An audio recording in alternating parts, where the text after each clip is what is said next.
There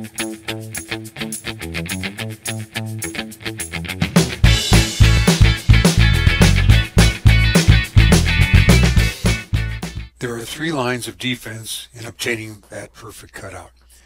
Number one is auto cutout, and it's going to get it right the first time with the perfect selection. That usually occurs when there are no ragged edges or flyaway hair. There has to be a solid color background with contrasting colors between the subject and the background.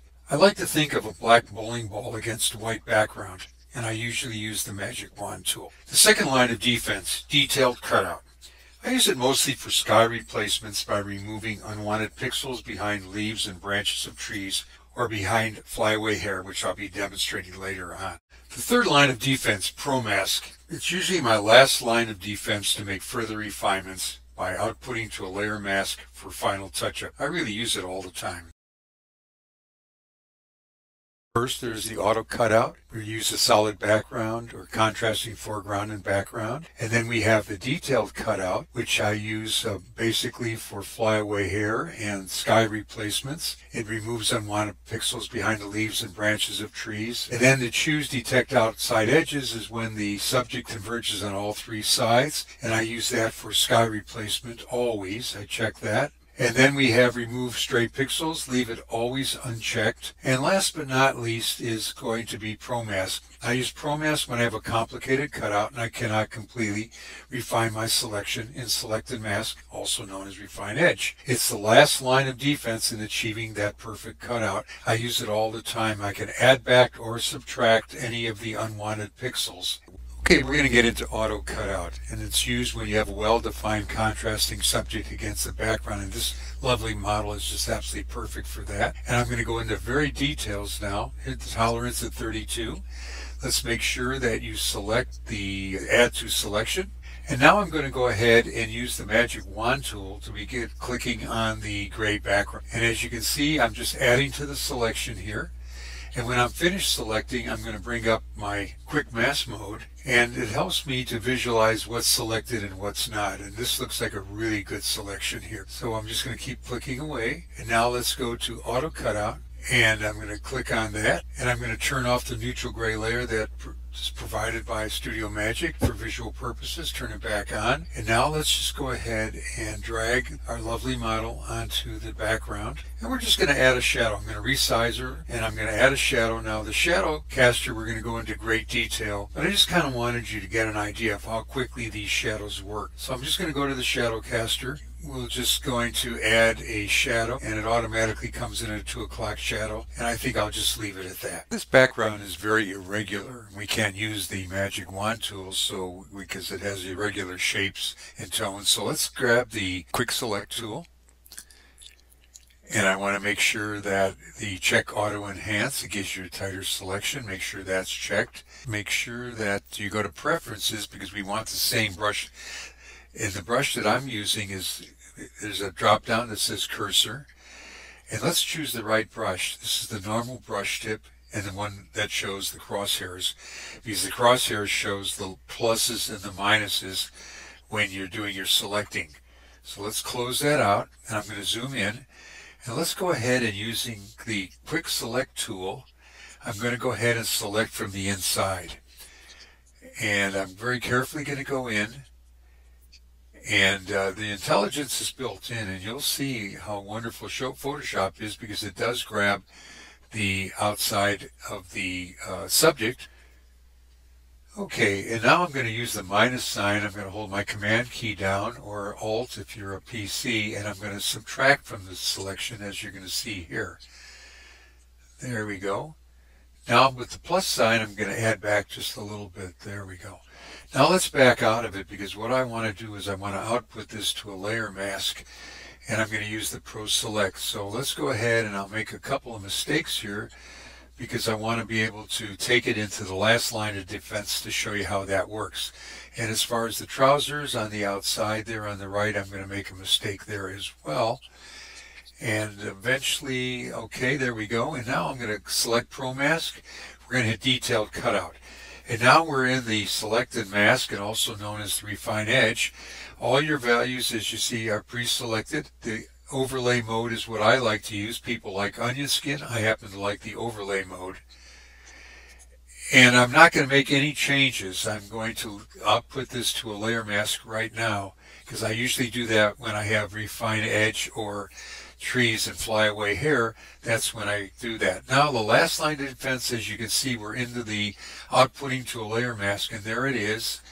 And you want to make sure that the brush is in the white position, automatically defaulted by StudioMagic, and it selects the brush for you. You want to make sure that the brush is nice and hard, and I'm just going to go ahead and paint back. And it's that simple. There we go.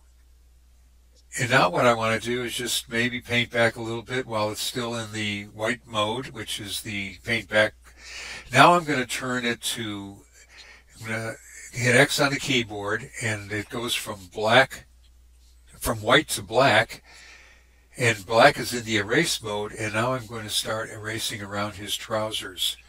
And maybe that's a little too much, but it's okay. I'm happy with it. And now let's go ahead, and there's a little area by his ear and his hair up there. I'm going to go ahead and erase that while it's still in the erase mode. And that's pretty good. Okay, now I'm going to go ahead and back out of this a little bit. And his name is Ron, and I'm going to drag Ron onto the background here. And I'm going to go ahead and resize him. And then I want to make sure that I apply the layer mask. So there's a drop down, and you just apply the layer mask, and your shadow will work better. Now let's go ahead and add a shadow. So I'm going to click create a shadow. It automatically comes in at 2 o'clock. We're going to cover shadows a lot more during the demonstration. And we did wall back right. And I'm going to go ahead and I'm going to modify it a little bit by softening it using my sliders in real time. And then I'll go ahead and modify the intensity. I'll move my sliders over. There we go. And I'll modify the softness a little bit as well. That looks pretty good. Now let's go ahead and use the light brush. I'm going to paint with light. I'll put a 55% adjustment layer over it, and I'll paint through the mask and leave a very nice vignette. And make sure the hardness is at soft. And there's the vignette, and that should do it. Now I'm going to demonstrate how to remove flyaway hair. First thing we're going to do is select the Magic Wand tool, and then I'm going to go ahead and select the Add to Selection button, which is very important. And let's keep the tolerance at around 20. And now I'm going to begin to start clicking on the background, and I'm going to keep adding to my selection. There we go. And I'm going to continue clicking until I'm finished. And now I'm hitting Q on my keyboard. That brings up the red mask to review my selection. And now I'm going to go ahead and I'm going to hit Detailed Cutout. And that is going to bring me into the Select and Mask mode, also known as Refine Edge if you're using earlier versions of Photoshop. And now with the Refine Edge brush selected by default, I can now use my bracket keys to size the brush accordingly and begin to refine my selection. With the Fine Edge brush selected, I'm going to slowly go around the hairline. I'm going to stay on the outside of it. I'm only going to refine the edges. And anything that I missed, I'm going to go back again and pick up. And there's still a little bit of white coasting behind the hair, so I'm going to go ahead and kind of touch that up, and a little bit I guess on the right side just under her chin there. Very good, and that should do it. And now when satisfied, I'm going to click OK. And now I'm going to click off the neutral gray layers supplied by StudioMagic for visual purposes, and the cutout subject is displayed on a transparent background. Okay, I'm going to drag the cutout over, and I want to compare her to the original. I'll drag her from the layer palette, and let's put her nice and close to the original, and let's take a look, and I'd say that looks pretty darn good. Okay, I'd like to show you the Adobe one-click selection tool. It's brand new. It started in 2018 plus. It's a great starting point for selections. For example, I'll start my selections faster than ever before. In this segment, I'll go over how it's used with the StudioMagic panel, and I'll show you how to quickly isolate people in portraits from backgrounds. Okay, first thing I have to do is choose a selection brush. Then I'm going to go ahead and select the subject, and I'm going to watch it as it renders. The dancing ants will go around the football player and it'll miss a couple of spots here. It's a good starting point. Those are the spots that it's missed when viewing in the quick mask mode. Now I'm going to use my quick selection brush. I'm just going to go ahead and make some modifications here, and a little under his arm here by the jersey and the jersey itself. There we go. Now what I'd like to do is drag him onto the background here. I highly recommend you using the Select Subject feature if you have Creative Cloud 2018 or greater.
Let's talk about the StudioMagic 1 panel.